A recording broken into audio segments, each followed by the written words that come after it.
Hello everyone, and welcome to a game of World of Warships.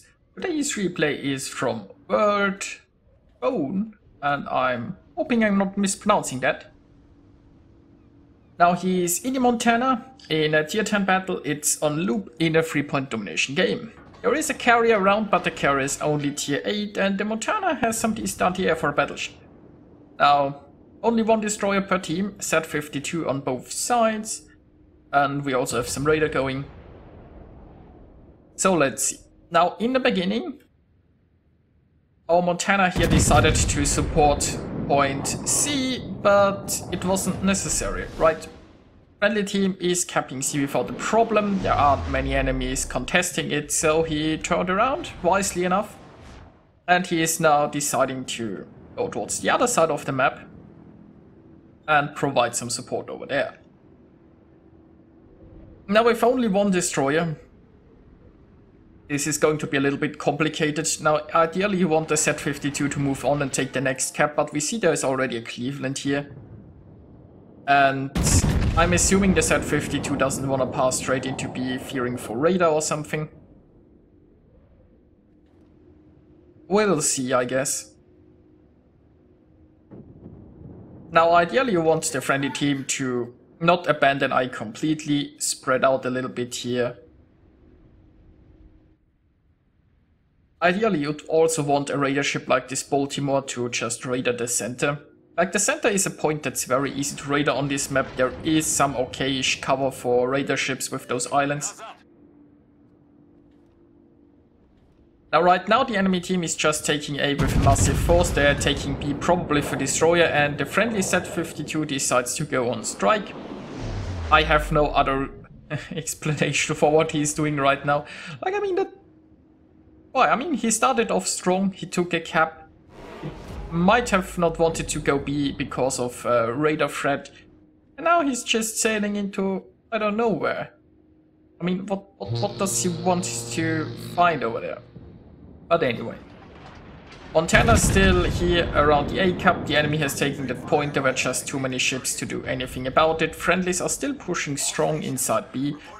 Now you could argue that World Spawn could have stayed like between B and C and maybe tried to cover the B cap a little bit.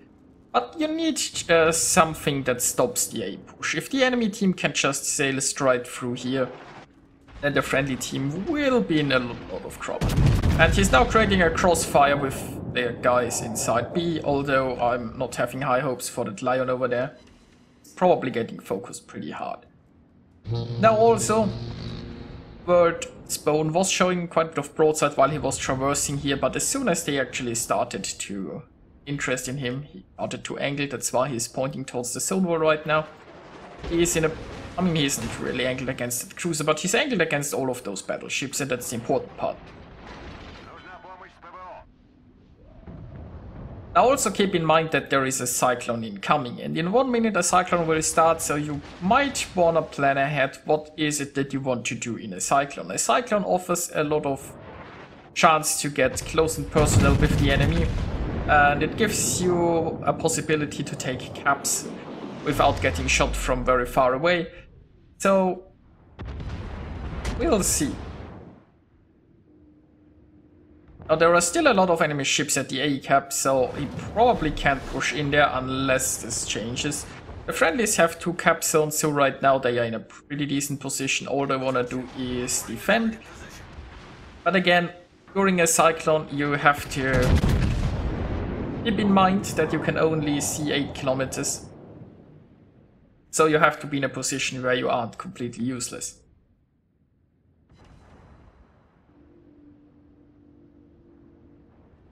Unfortunately, the Prince Eugen doesn't want to go down. And considering the Cyclone is going to start, now World Spawn is turning his ship around because he wants to get closer so that he still has targets to engage during the Cyclone. Now again, this whole A area is pretty much controlled by the enemy team. So if he wants to go there, he will have to be pretty careful. But still, friendlies are actually 1 ship ahead, they are cap zones ahead. The enemy team has lost the only destroyer they had, so that's very important. Now what the friendly team wants to do mostly is just defend the center. So honestly, I wouldn't mind if he were to turn around and go more towards the B cap right now. If he's like... I mean, it depends what the enemy team is going to do. If those ships spread far enough, then he could take them one after the other during the Cyclone.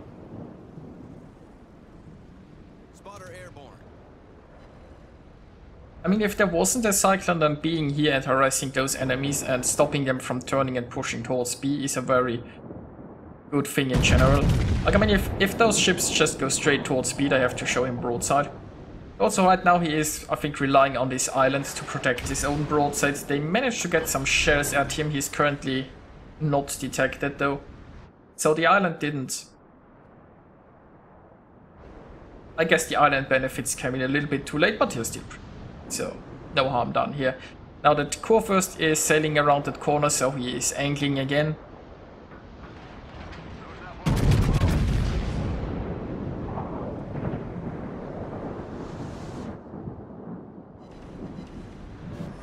And that's a pretty neat salvo. And that basically shows, I guess, the importance of crossfires and positioning. By him being here, all enemies that wanna go straight towards B have to show him broadside.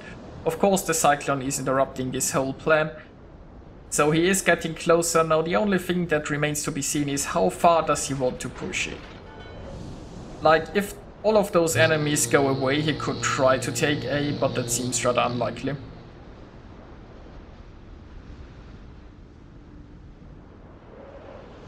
But overall, I mean, it's looking good for the friendly team. They have a huge points lead, they have a ship lead.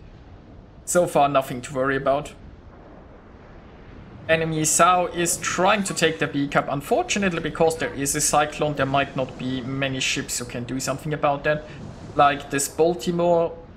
Baltimore doesn't look like he wants to brawl with a Sao.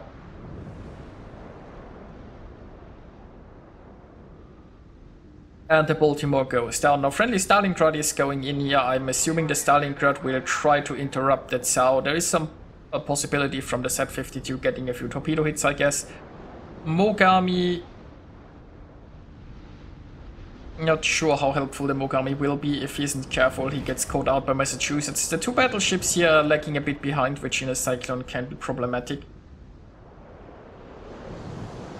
You know what, let's increase the speed here a tiny bit until he engages again, because the truly exciting part is about to start. We have a battleship, we have a Cyclone, so now we engage in some rolling. Now the Charles Martel is pushing in, and World Spawn is here to help his cruiser. Now that Friedrich is focusing fully on that cruiser, which means showing broadside currently isn't a problem. Once those turrets start turning his way, he has to start angling, but for now he can make use of all of his guns. He's shooting his rear turrets right now. Maybe he's waiting for the Friedrich to turn, but I think he should have just taken the shot here.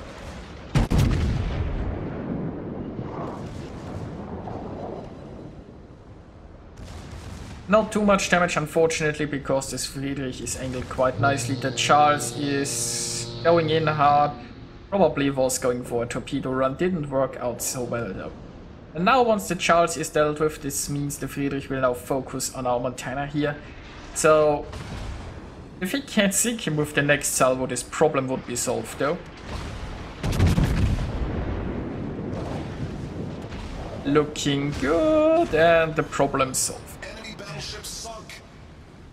Now, because he was supporting his cruiser, he has pushed in here pretty hard. So far, he hasn't too many ships that he's engaged with, so this might work out rather nicely. Overall, looking great for the friendly team still. The friendly team is chasing enemies towards the zone wall for some reason, I guess because it's a Cyclone and they really want to shoot something, but it still means our Montana here is pretty alone.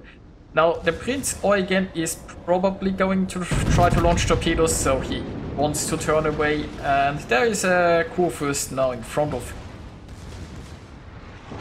Now this is a slight problem. If he turns towards the core first, then he's angling against the enemy, that's good. If he turns towards the left, he's showing his broadside, and that could mean his demise.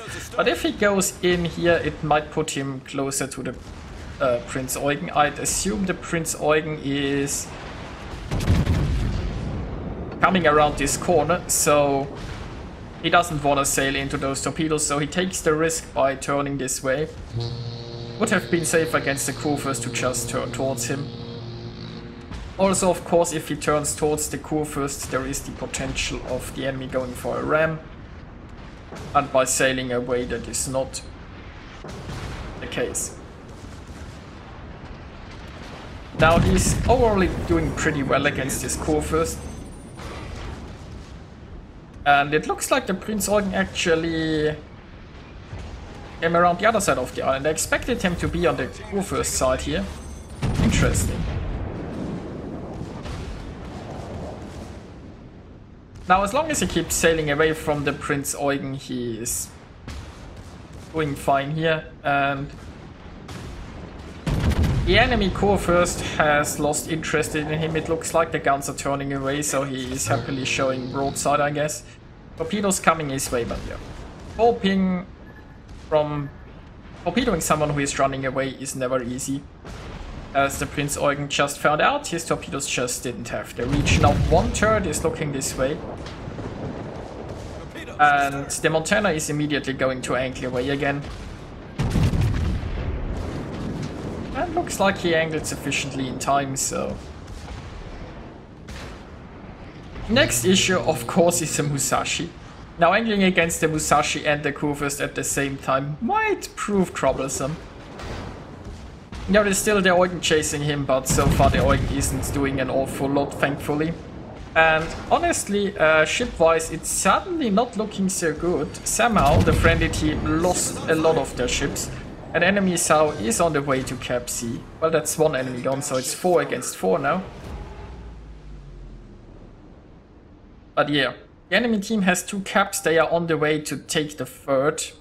And 2 friendly ships are busy chasing an Enterprise, which is not what you want to do at this point. Like that Z-52 should happen. Z-52. I mean, if he were around the B cap, he could try torpedoing the Musashi. He could go for the A cap. Well, Prince Eugen here, Prince Eugen showing broadside, and that means a paddling, I guess. No citadels, but it was enough to take care of this. So, friendly team is 1 ship ahead again. They are not doing okay cap-wise, but they're doing splendidly points-wise. There isn't that much time left, so those points might be enough, but we will see. Now we have a Musashi here. That Musashi is pretty healthy. Musashi not the best brawler, but the Musashi still has pretty dangerous guns. And once the ships pass close to each other, they can citadel each other, I guess. Now at this point you wanna wait, keep your shots until you have an angle where you can penetrate the citadel. If you shoot too early, the angle will be too much and your shells will bounce. Now there is also a SAO. SAO is on low health and showing broadside, so he makes a decision going for the SAO with his front guns.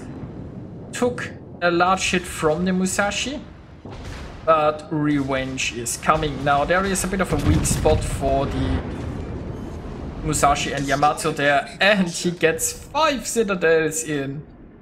Nicely done. Problem solved, sir. I think at this point it is pretty won. He is retaking the B cap. There is only 3 minutes left, and the friendly points lead is just too big. I don't think the enemy have a chance of coming back there. And of course, the Enterprise could sink the ships that are closing in on him, I guess. Isao could maybe get some lucky torpedoes this way. You never know. Our team has taken the lead. But so far it looks pretty bad for the enemy team. Now that SAO is staying in cover here. But on the bright side, that means the Montana can't just cap without getting interrupted, because the SAO can shoot him. And it looks like the carrier might... yeah, not entirely. So the carrier did a little bit of damage on this SAO, but Wasn't enough. Now the carrier could have kept planes here to keep the south spotted, which honestly would have been the best thing he could do. Enemy carrier is gone. I mean, this is a win anyway.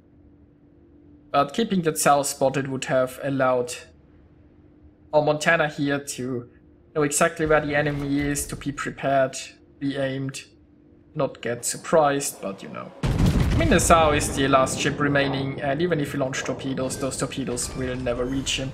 Because the game's over.